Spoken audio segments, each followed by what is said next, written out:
Welcome to Rakbank SME Soup Podcast. I'm Thomas Baxendale, Head of Digital for Business Banking. Join us as we talk to one of the most exciting female entrepreneurs currently in the UAE on today's episode of the SME Soup Podcast.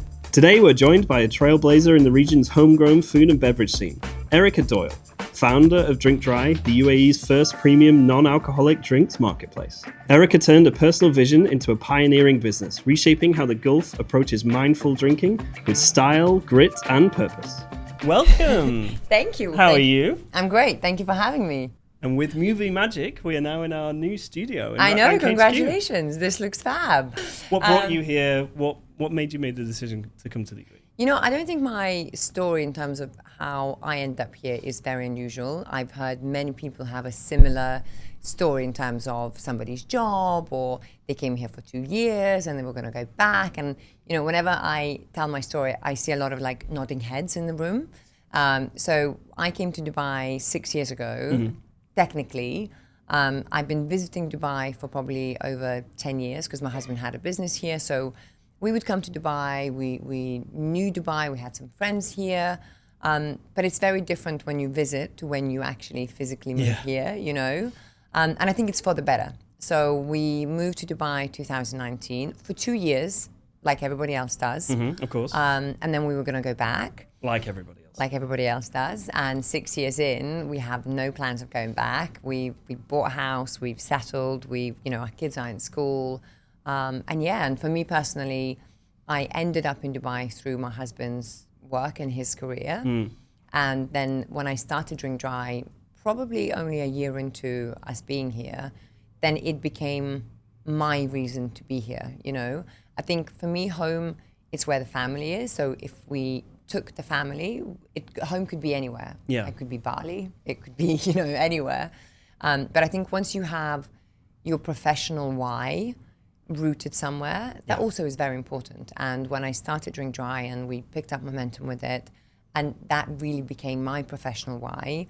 My husband still has his professional why and he's still enjoying his career, but I now have something that I started, that I created. And I think for any founder or anybody who had any entrepreneurial experience, they know how grounding that is. Yeah. And so this is now home.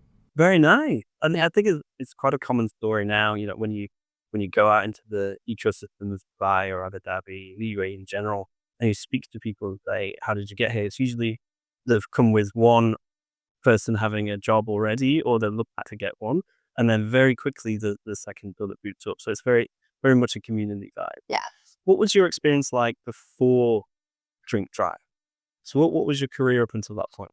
Oh my gosh, very mixed, and I think it's a good thing in that. My daughter said to me the other day, she was getting in the car and she was like, "Oh, I'm so confused, Mummy." She said, "I don't know what to do in life.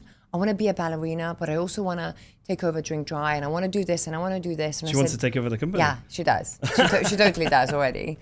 And I said, that's okay. Like I said, you can be different things at different points in your life. And I actually, funny you asked that question, because I recently answered that question to my daughter. I said, but how can I be all these things at the same time? And I said, well, look, at different times in your life, you can do different things, you know? So my kind of professional career, never, ever, ever wanted to be an entrepreneur, never wanted to take professional risks as such.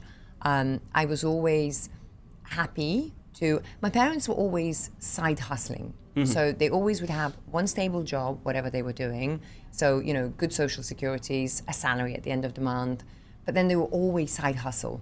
And they would always have so many different things going on. So I probably subconsciously always seen that, but always wanted the security of a job, a career that I can stay in. So, I studied history and politics in the UK at University of Nottingham. Very good. Went into working for Lithuanian Embassy in London and kind of was very happy to do that. And then after some time, I met my husband. So we started a family and I took an absolute deep dive into motherhood and loved it. I've got 3 kids. I loved it with my first one. I was okay for the second one. By the third one, I was like, I'm not doing that again. So, I've done my career in politics. I've done my career in motherhood. And then this is kind of a third phase. Oh, like right. So you see them as distinct phases. Yeah, I think so. And I think at this moment in time, if people say, what do you do? I say, well, I own a business, or I'm an entrepreneur, or I sell, like whatever is the thing is like, this is me now. But I think that doesn't mean that that's going to be me forever. Like I might not always be Erika from DrinkDry forever. I might go into property development. I might go into fashion. I might continue with DrinkDry. Like who knows, you know? So I've had kind of like an interesting career from politics to motherhood to then starting DrinkDry. Full disclosure, I did not think when I started DrinkDry that it will pick up at the speed that it did. I mean, it's been a phenomenal success. Thank you. And my husband is a true witness to that. I did not think that it will pick up at the speed that it did, and it will kind of grow as fast as it has done. And I think sometimes ignorance is bliss. You know, what you don't know, you think, well, it just kind of, we ended up there. Yeah. Yeah. So your expectations weren't that high when you launched, and then No. how did you come up that curve? At what point did you realize, hey, we're onto something here? Good question. Have you even reached that yet? Or I don't know. I think I'm just like the sky is the limit. I don't think we've. Oh my gosh! Like if I'm brutally honest, and I'll throw some stats here, right? So we use a really basic CRM system that our sales guys go out and like they have to fill in like quick questionnaire in terms of the menu that they see available in the restaurant, right?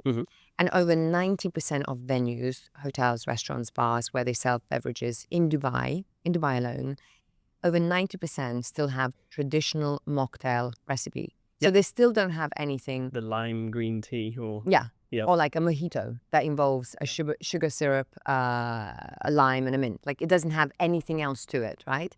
So however big we think we've gotten today, like, well, 90% of the venues that our guys are visiting, they're marking saying nothing else is available yet, just the traditional mocktail menu. So when I think of, well, this is what we've got to grow, I'm like, we can be busy for a long, long time. You know, we've still got a lot of room to grow into where we are today. So just on the data side, then, do you ingest that data from those restaurants and those clients, and then does that inform your future roadmap or your developmental roadmap? Of course, it's got to. Talk a bit more about that then. Well, it's like, you know, when you go simple things like it's do we need more salespeople? Like what would happen if we hired more salespeople? Yes, it's a cost, and I've had really great mentor who always tells me, choose your words carefully, particularly when you're speaking to your team. So not cost investment. Okay. You know, so it's an investment that we're making in hiring somebody by the time we train them, 3 months, 4 months, like they're not generating revenue for you. But if we see from the data that 90% of the hotels and restaurants, or anything where you can consume a beverage, where our drinks should be, are still selling, it's a traditional mocktail menu, well, I would be mad not to invest every single dirham that I can into scaling my sales team, maybe into scaling my marketing team, to make sure that we keep on plowing into that market share. So yeah, of course it informs our decisions in terms of what we do. That's amazing. So I guess just coming back to the sort of coming to Dubai story. I love Dubai. Can I just say out there, like, I love Dubai. I think we all do. I think we're all on this. The reason why we wanted to tell more of these stories is because effectively we're all in the same boat. Yeah. So whether you're an entrepreneur or you're a business person, vintaged or new, young or old, we're all coming to the UAE and we're all doing the same thing. We're all trying to contribute and we're all trying to build a career for ourselves. Yeah. And I think the opportunities that exist here in the UAE are significantly higher than perhaps you would receive in other places on the planet. Agreed. When you came to the UAE and you set up your company and you were growing, were there any challenges that we can help inform our small business communities about, and maybe some hints and tips? I think challenges were definitely there, and I think I'd rather focus on challenges were there, right? And you'd be mad not to expect them when you're starting a business. Like when you go into a new job, there's going to be different challenges because it's different work culture. You might have a boss that responds very differently to your previous boss. So there's always challenges. I think for me, the most important part of why I love Dubai and why I enjoyed setting up a business here and why I would set up many more businesses if I had the opportunity to do it, the general approach and the general consensus here is, how can I help? And that comes top down, truly. Yeah. So when I was starting out my company and had all these compliance challenges about the products, about the labeling, about whatever it might be, you go to the authorities and you say, well, this is my challenge.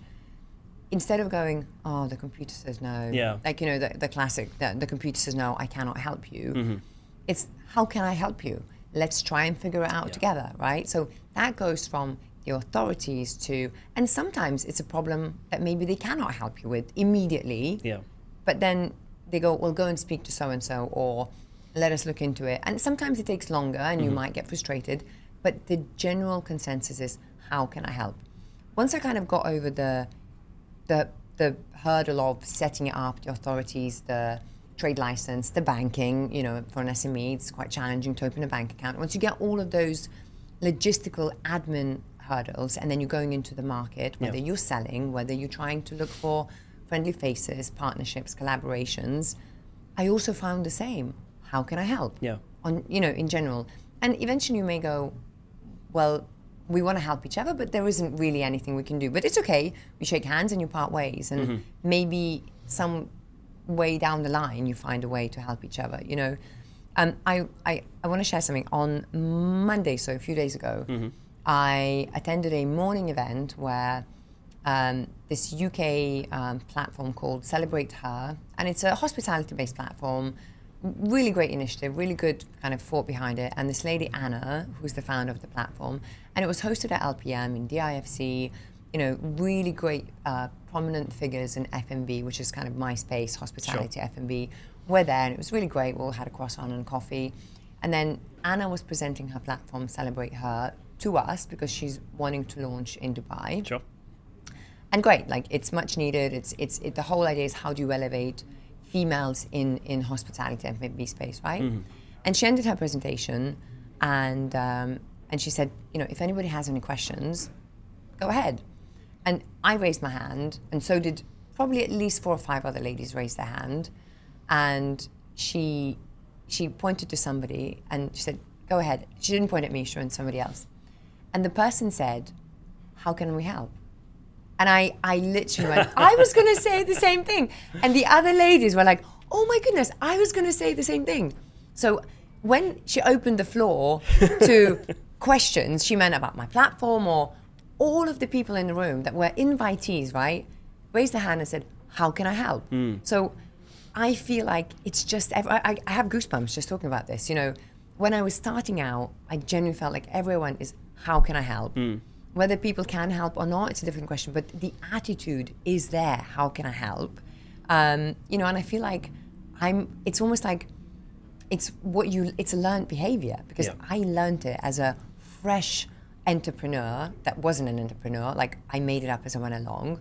Now that maybe I have a little bit more influence and I can give a little bit more, I do the same thing. And I was like, how can I help? Because somebody was doing that to me, and other people in the room, like, do the same thing. And I think it's really powerful, and it just absolutely encapsulates the spirit of Dubai. And this is why I love Dubai. The lifestyle is great, the sunshine is great, the beach is just down the road, but Spain has the same things to offer, the sun and the beach and everything else. But it's the people, it's the culture from within. And to some degree, the leadership, right? Oh my So all of goodness, this is led from the front. Yes. And the vision and the leadership that the UAE national community is providing is amazing.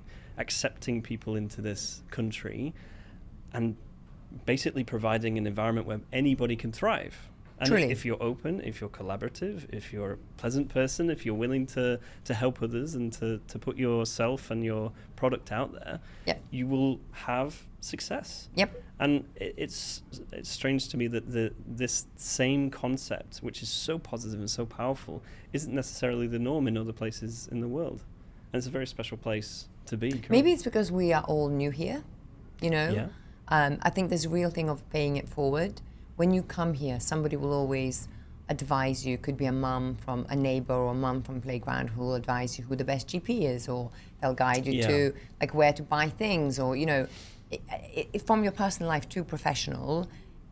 There's a lot of paying it forward. So when somebody gives it to you, in time, you remember how it felt when you were new. You remember how it felt when you were setting up a business. You remember how it felt, opening a bank account.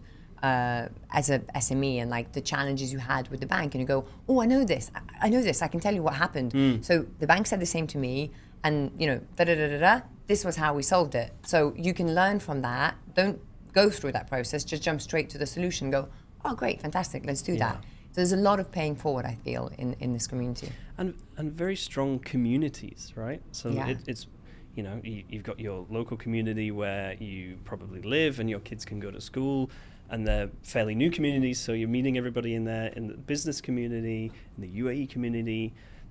What we're trying to focus on quite a lot at Rakbank is how do we contribute to those communities? How do we enable those communities from a business banking perspective? We realize that not every business is the same. Yeah. So whether you're a freelancer, a startup, or a fintech, or F&B, or you're in trades, these are specific communities that have specific needs. So what we're trying to do is enable those communities with everything that they need in order to get set up and to thrive. I know it's true firsthand because we've had dealings with Rakbank, and I know that when we had an inquiry, they genuinely came to us and like listened, took notes, like, what are your needs as a business? It wasn't just like a tick box, fill in the form, or online AI or anything else. It was like somebody physically came to our office and asked us questions, understood it, went away, asked more questions, came back with a proposal. So it felt that you are genuinely doing that. So I know that it isn't just words that you're saying, like it genuinely felt from the other end that you're doing it. And it's core to our corporate strategy, right? So with a digital bank with a human touch, we very much are moving forward into the future with digital propositions, digital processes, digital onboarding, digital servicing, whenever you need it, 365, 24/7. You have the ability to do things that you need to do from a banking perspective at your convenience. Yeah. But we also very much are focusing on the human touch side. So when something is potentially gone wrong, or you want to speak to an RM, or you want to speak to anybody for whatever reason, there is somebody there on the other end of the phone that you can speak to. And I think if you look at the market, particularly globally, you can go too far in one direction.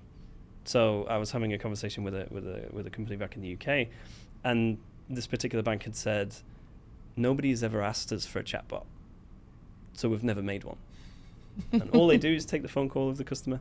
And it seems like sometimes you over-engineer things. Yeah. And customers haven't, I don't think any customers ever said, I want to speak to I want to click through this IVR menu. It might be cheaper to serve, but it's not like a good customer experience. It's almost like having an entrepreneurship mindset within a big corporate. Intrapreneur, I think. It's keep bringing back to basics, like what actually matters. Yeah, I think we're very good at that. So, we've got very sophisticated customer journey engineering teams whose sole job it is to go and speak to customers, look at those needs, look at the sort of interaction points and journeys that customers are going on, whether it be onboarding or loans or credit cards, all of these journeys, and really understand in detail what are the customer pain points, what things do they want alleviating, and building technology specifically to alleviate actual customer concerns. Because the risk is that you build engineering teams and they build things that customers don't actually want. And the customer doesn't get the best service that they possibly could. And people in Dubai want that. I think I feel like people here focus more on solutions rather than problems. Yeah. Not everyone, of course. You get an occasional Karen who wants to speak to the manager. But I feel like on a whole, people really focus on solutions from customers themselves, you know. If somebody can't do something for you, you go, well, how do we find a solution? What do I need to do as a customer? But what can you do? And it could be a DrinkDry customer, it could be a bank customer, it could be a supermarket. It's across the board. Yeah. But there's definitely a spirit of solution focus rather than problem focus. Well, that's just at least my experience. So you're obviously in a very niche market here in the UAE, premium non-alcoholic drinks. Was the UAE market ready for that? How did you spot that opportunity? Nope. Look, I think no to all of that. Okay. Let's move on to the next question. I don't think I was ready for how unready the market was for it. Okay. But this is what made it fun. I think the timing was good though. I think when you're launching a new category or a new product or anything new, the danger is that you come into the market too early and you're simply wasting your resources, your money, burning through cash because you're too early. The consumer, the market isn't ready. or you come in too late, right? Where it's somebody else has taken a bit of market share, somebody else has taken it, and nobody's pricing power, and nobody's and kind of a moat. market leader, and it just like it becomes like a nothing, you know. So I think, as much as I say no, nobody was ready. The timing was almost perfect, almost spot on. That we. How did you time that? Did you time that, or was it? I think it was just. I don't use the word luck. I think it was fortune, or maybe 6 months earlier would have also been like. I'm not saying exact that timing. Maybe 6 months later or earlier would have been still.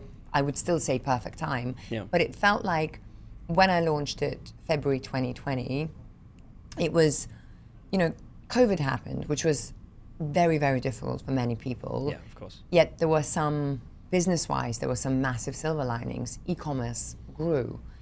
People who were not digitally native instinctively had to shop online, and they learned how to shop online. There was nobody who didn't shop online, right? And some people kept that habit on, and some maybe, nobody went fully back to brick and mortar. People then kind of mixed and matched between online and brick and mortar for the experience. But I think from the consumer, this is why I say the timing is right. The category, the product, we continue to educate. We're not there yet. We have a lot more education to do. But I think there were other things that helped us to make the perfect kind of launch moment.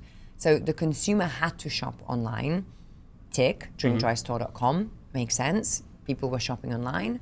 The ecosystem around e-commerce businesses boomed. So, if in 2019, the early conversations I was having with last mile delivery partners, there was really a handful that I could speak to. Okay. And they were dictating the rules. Like, this is the pricing, you have to guarantee minimum orders, blah, blah, blah, blah. It was all on their terms. So as a small player, you were like, oh, well, maybe I'll just do deliveries myself. You kind of felt they didn't need you. The same with, fulfillment centers. There wasn't a huge choice. Okay. And then with e-commerce business booming, they were popping up like mushrooms after rain. Oh, there's another one. Oh, there's another one. And they have this amazing tech, and they now integrate with Shopify, and so many different tech features that were coming that the previous guys, were left behind. They didn't even know existed. So as a player in an e-commerce space, you were able to offer much better experience and service to your end customer. So therefore, you became the go-to marketplace for it, right? So I think that's why the timing was perfect. Okay. E-commerce growing helped us promote the category easier, because when I started DrinkDry, we decided to do things, and I don't think there's a right or wrong answer, but this was definitely a right answer for us. We decided that if we're launching something new, and we wanted to make sure that the consumer is on board first. So instead of taking my portfolio and going to hotels and restaurants and saying, hey, I want you to list this product in all of the menus. Direct to wholesale. Yeah, they would go, well, I have no demand for it. Nobody's asking for these products. And I couldn't argue with that. It's true, nobody's asking for it. What we decided to do in the first year of all the way up to probably mid to end 2021, we went hard on e-commerce. We went hard on social media. We went hard on consumer. And we were building the DrinkDry tribe, the DrinkDry family, whatever you name it. We wanted to have 1,000 diehard ambassadors that were going into a restaurant and almost demanding that why you as an F&B director of this fabulous place have nothing for me to drink. Oh, wow. This is what we were trying to do. And that took a lot of time. I would say the first 500 for sure, if not up to 1,000 customers, I knew. I would engage with them. And they were all ambassadors for you? Well, it just happened because, they were the early adopters. They were looking for us. Yeah. When they found us, they were looking for us already. So it was like match made in heaven. They wanted the drinks and we had them. And it was like, oh my goodness, you exist. Oh my goodness, you exist. We love each other, And they were buying our drinks for at-home consumption, which was great. And then they were going out And they were like, nothing's available. So how come I can't find my favorite non-alcoholic beer that I know is available in the UAE? I buy from this amazing company, but I can't find it in my local restaurant or a 5-star hotel and they were going out. And, we would literally we didn't have a sales team at that point. We didn't even really have a B2B distribution set up to even supply to these places.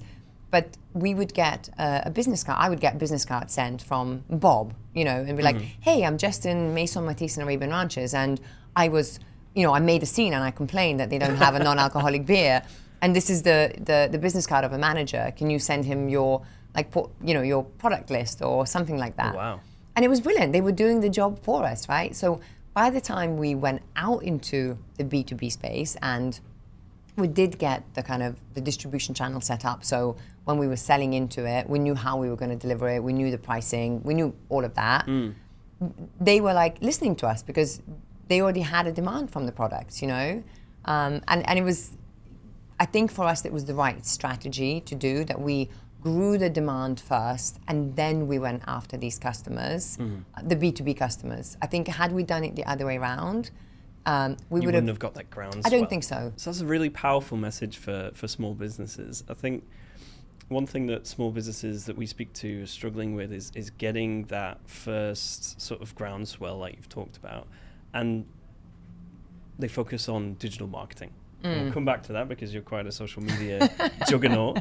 But having these ambassadors is a really sort of innovative word of mouth type approach to getting all of these customers. But you know why we did that? Because we had no money to do anything else. Well, that's great. Literally. Most small businesses don't. And I think this is I know nobody wants to hear it because me in 2021, 22, before we kind of got and we have a private family office invested in us, so this is what helped us scale. And my story of raising funds was pretty easy, I would say, compared to other founders that I listened to, particularly female founders. Yeah. But we were bootstrapping it, truly bootstrapping it. And I still invest a lot of my own money because we're a product-based company. So we're a product-based business. Our cash flow is super heavy and super intensive. So I had to invest a lot of my own money to get the business going. But put the money behind digital marketing on Meta. Are you kidding me?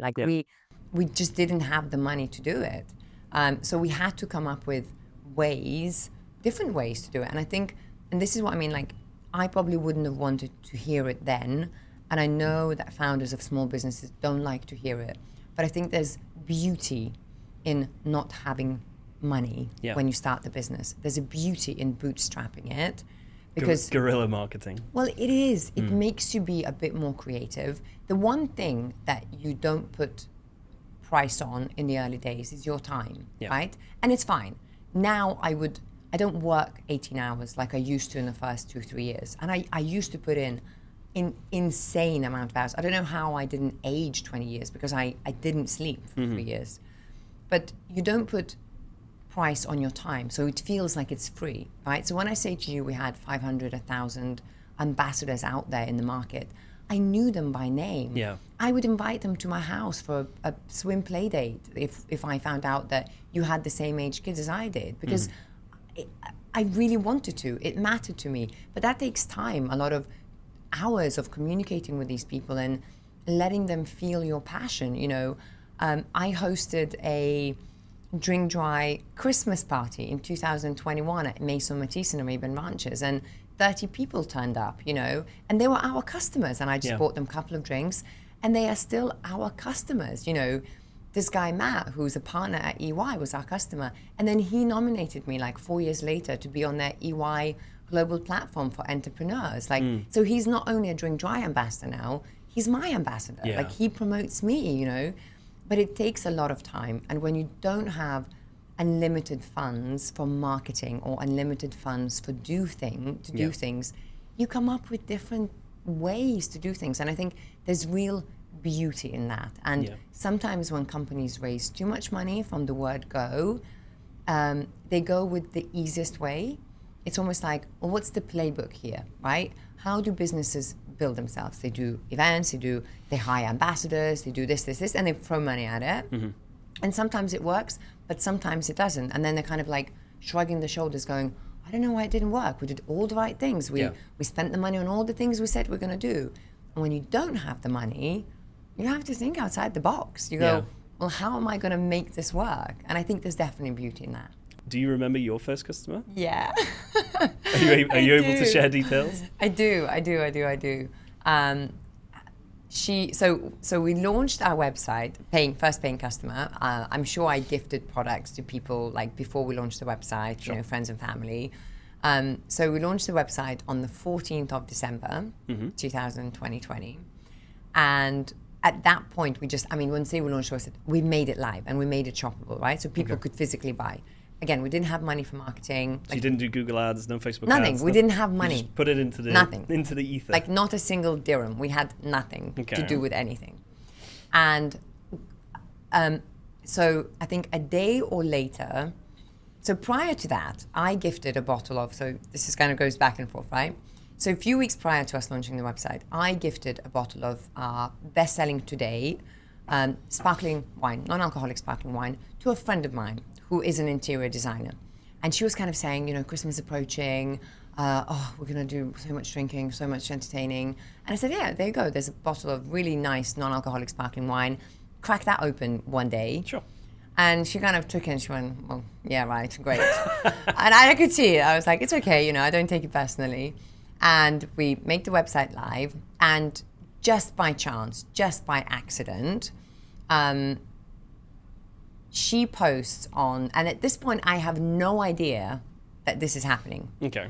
She posts on this private Facebook group of all the interior designer ladies who just love interior design and they buy, I don't know, cups, rugs, plates, whatever they buy on that Digital thing. community again. There you go. Yeah. Private. So I'm not a member. I don't even know it exists. But it has over 30,000 members on it, right?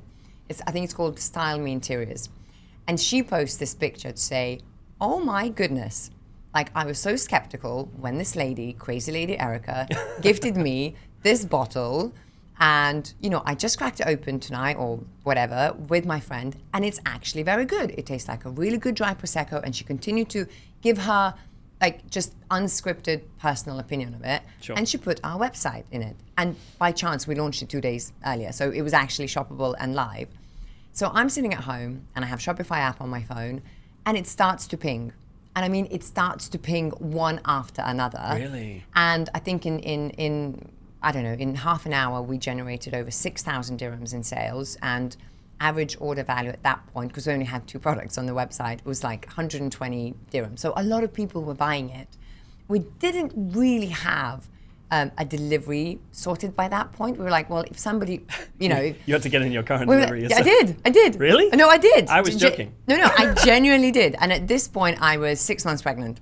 So we were like, if somebody orders it, we'll just probably Kareem box it, or we'll figure it out. We're not actually spending money, so nobody's going to discover the website, right? We have a social media ready, but again, we're not spending any money on it.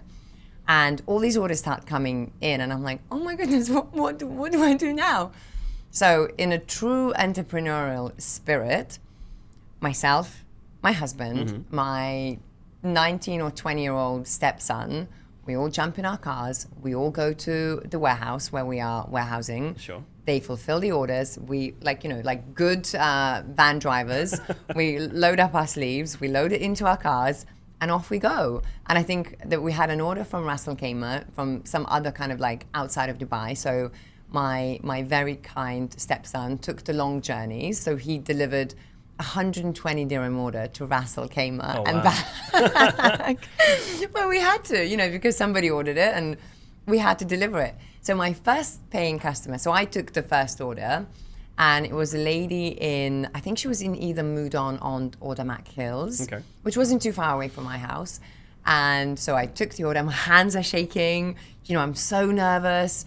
I was wearing this long... Why? It's a moment of triumph. But in a good, nervous, right? It's a first customer, and my bump is out there, and I'm holding this box with DrinkDry branding, and I knock on the door, and she opens it, and she's like, yes. And I'm like, I have your DrinkDry order.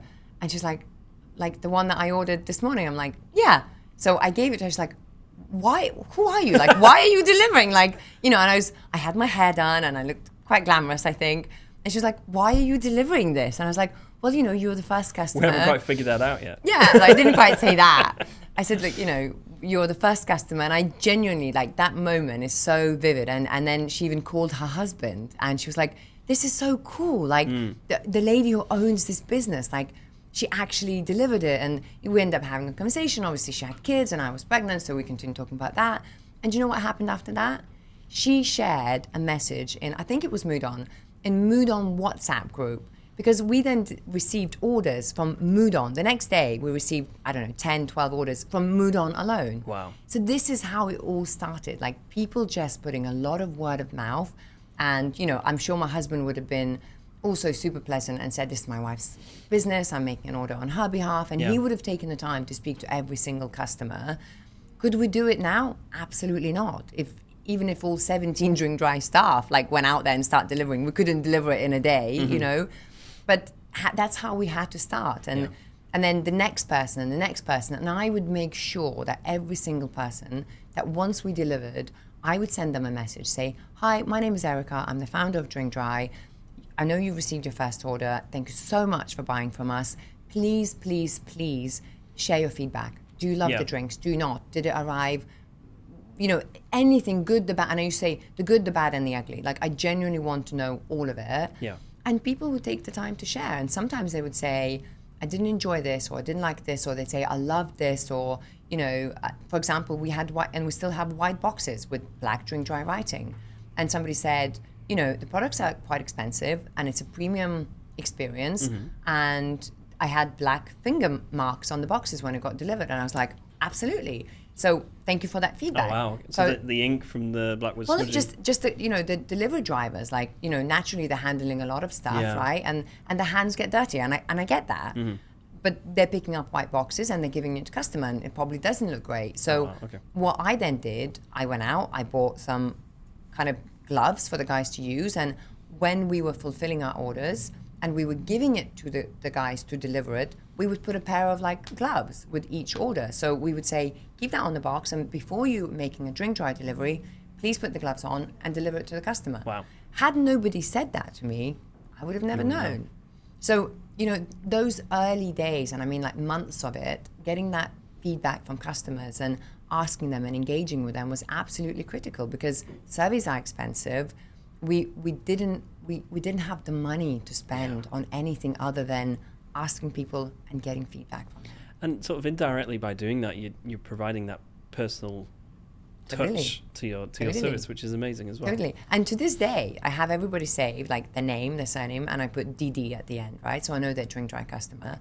And it's funny because I see, for example, in my kids' parents' WhatsApp group, I see Lydia so-and-so DD. And I'm like, oh my goodness, she must have been one of those early customers that I was engaging with. And now she's a mum in my kids' classroom. But because I have a number saved, and then I find the chat. Auto-populates the name. And I see the chat, and I'm like, oh my goodness, I was engaging. You must know everybody, though. So. I was engaging with her, in 2021. Yeah. And those people still, to this day, if there's an issue with their order, I'm the person, I'm their customer service. They'll still message me and they go, hey, do you know where my order is? Or this is the issue. And I love it.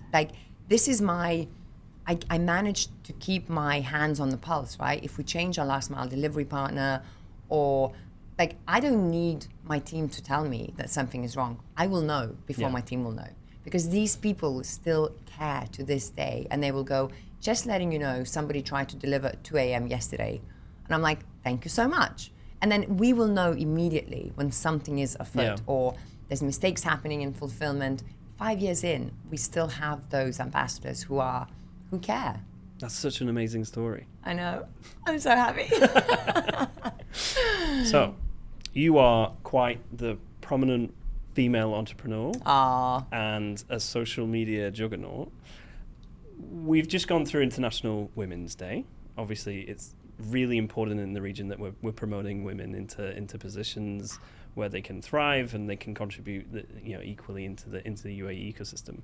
We held an event here at Rakbank HQ, which invited prominent female entrepreneurs, and we did quite an innovative thing where we played a video where internal Rakbank staff were handed a tablet, and on the tablet was an image of them when they were a child.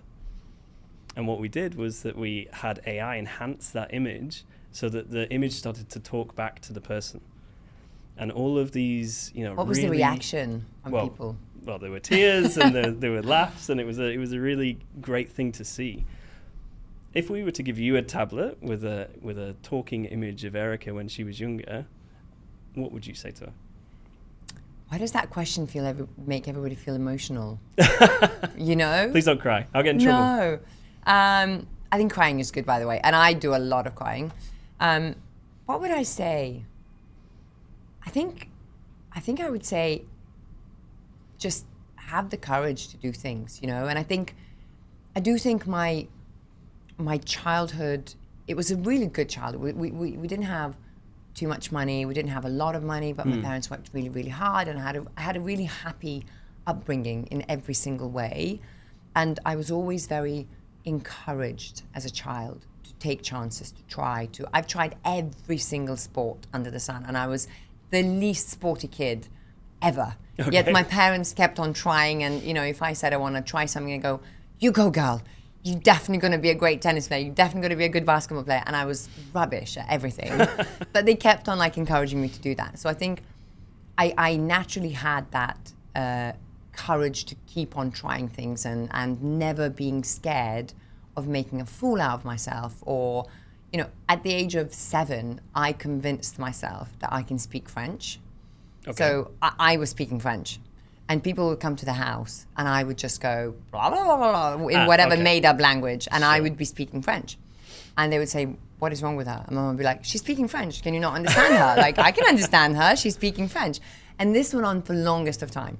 So I think I would tell my younger self, don't lose that. Keep on trying different things. Keep on doing, if you want to study politics, go into politics and enjoy that. When the time changes, you want to be a mom and not have anything to do with career, jump straight into it. At a point where you've had enough of that, go and do something else, but not losing that passion. And I genuinely think I don't have fear to fail. And I'm so grateful to my parents for instilling that in me. When I speak to other people, men or women, and I hear that, I really want to start something, but I've been thinking it for 5 years. It's okay if someone says, I've been thinking it for a few months, right? Because there's things at stake. You might have a mortgage, you might have kids, and it's just being responsible adult. It's fine. Mm-hmm. But when I speak to somebody I've been thinking for the last 5 years of doing X, Y, Z, I'm like, 5 years is a long time. I'm like, why? You should have done it, failed or succeeded 15 times in those 5 years. Yeah. And that I don't have fear of failure in anything. I mean, I claim that I speak 5 languages. I mean, do I speak 5 languages? I can have a conversation. Okay. My grammar is probably appalling in 3 of them, but I go for it. And people would say, it's hard to argue because I speak. I mean, how fluent it is, it's arguable, but I speak it, and I will have a perfect conversation in my head and that person will understand me. So not having that fear of failure, I think it's something I would say my younger self to keep and not lose it, because often society, friends, colleagues, without meaning to, they try to put you off it. They try to kind of go project maybe their own fear of failure onto you. Yeah. And it honestly, it just runs off me like water from goose or whatever he's saying. I'm like, no. I'm not falling to that. I don't have fear of failure, and I will try it. And if I fail, it's not okay. I'll say fail, but it's nothing. It means nothing. I tried. The most important thing is I tried. Yeah. That's it. Keep on trying. I think it's almost ripping off that Band-Aid, right? I think if these people that are procrastinating perhaps and thinking about something for 3 to 5 years, if they'd have just made that jump, even if it failed, your second jump is almost immediate. I think once you're out of that cage, I think you're off. But I think it's easy for me to say that because I've never had that fear of failure because it's from the way my parents brought me up. My sister's exactly the same, It's easy for me to say that because it just seems so natural to me. I think it's probably harder for other people if they've not had the same upbringing and they have that fear of failure. It's harder to break away from that. But I don't think it's impossible, like you said. It's not impossible to just shake it off and lose it, you know. I think this similar thing is, you mentioned about, you know, International Women's Day, and there's a lot of conversation around funding and how female founders get so, you know, I mean, the WAMDA report that came out in 2024, 2023 was shocking. I mean, it was shocking. In the year that I raised funds for DrinkDry, less than 1.2% of all capital raised in the UAE that year went to female founders. Yeah. So part of me is thinking, oh my goodness, how fortunate was I to be part of that 1.2%? But the other part of me is thinking, oh my goodness, how shocking that I was part of 1.2%. Like how much the odds were against me. Stacked against me, right? Yeah. But I think, again, a lot of the time we hear all of that data, we hear how female founders are struggling to raise, we hear so much, it's kind of information, but it's impacting us negatively, and it's putting that fear of failure in you, because you think, well, if the chances are 1.2 out of 100 that I'll ever get funding for my business that I prove concept for, right? I won't try. I just won't try. And I don't think we as women or as entrepreneurs should feel that way, or we should allow that outside information, take it as a fact, Yeah. you know, and go, okay, it's going to be much harder. I need to have a really tough skin. If, you know, if a male counterpart has to pitch 100 times, I may need to pitch 500 times, but it's okay. So you can take that information and, again, data, take it, compute it, and make, you know, decisions based on that. Yeah. But don't let it put you off. What do you think some of these barriers to entry are for female entrepreneurs? Access to financing is one element of it. Why do you think, is it a perceived barrier? Is it a physical barrier? Or is it a mental barrier? I think this is going to be unpopular opinion, what I'm going to share. I think there's multiple real institutional and societal barriers, true, and we have to work continuously to overcome them. I think the best thing, so this is a popular opinion, this is not what I was going to say is unpopular opinion. I think important thing is that we must provide everybody, and in this instance, female founders, with platforms where getting funding, where pitching, where being seen and heard is easier. Okay. I think it's super, super important, right? So I'm on a global platform through EY, through their Entrepreneurial Winning Women program. And it's been immense for me because you get such access to people, you get such great global platform to showcase yourself, to, you know, to ask advice. You just get so much more support than you would otherwise, which is great, a tick, and it's needed and it's done. A lot of different training and mentorship, great, also tick. But I think the one thing I'm seeing in Dubai, and I think it's kind of like Middle East specific when it comes to expat. Often, and I was in that boat, often families move here because of one partner's job. Sure. And it tends to be a male. So your husband gets a job in the Middle East, you move here, right? You have small kids, or you have kids in general, and you tend to go, okay, well, I'll stay at home, I'll get everything ready, you know, I'll settle us in and see what happens. And the chances are you move to the Middle East because your husband has a better package than he had in his home country, right? So financially, you're doing okay as a family. You maybe don't need to work initially. So you choose to kind of, you know, and it's an upheaval for everyone. So you go, it makes sense if I'm at home, making sure everybody's happy. I'll just stay at home for a little while. And that a little while turns into a year. And that year turns into 2 years, and then 3 years, and so on and so forth.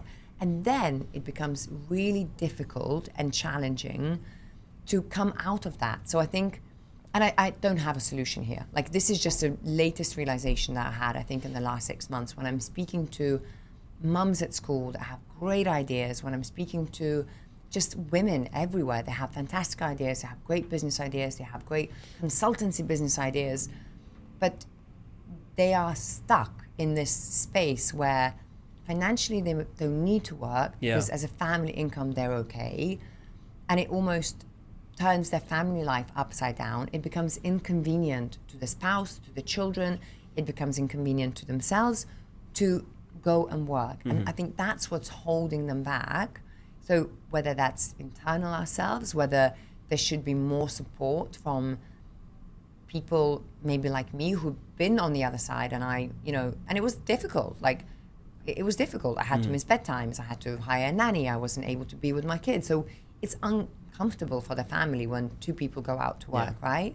But you have to do it if you want to do something. And I think we touched on it earlier as well, where what is the solution to that problem? Well, it's community, right? Yeah. If you build up a community that brings all these people together and says, it's okay, we can support each other, how can I help?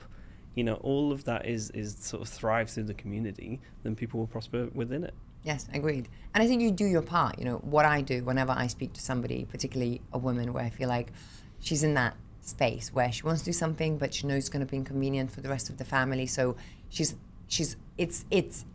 thing is holding her back, I invite her to a community that I'm a member of, whether it's Crunch Mums or Foodpreneurs, whatever communities I'm part of. I'm like, come to the coffee morning on a Monday, come and meet this group of people, listen to the speaker on Tuesday, come and see. And, and chances are that they'll go and hear somebody's story and go, oh, this could be me, that, and they get inspired. And maybe that's just the final little kick up their, backside that they need to get going. And I think just keep on doing that for other people maybe is the solution. And that's exactly what we're trying to do with this podcast, right? Not only tell the stories, but to provide hopeful, inspirational tales that might get people jump-started to go and start their own companies and be successful. And I think they're powerful. I think they're truly powerful.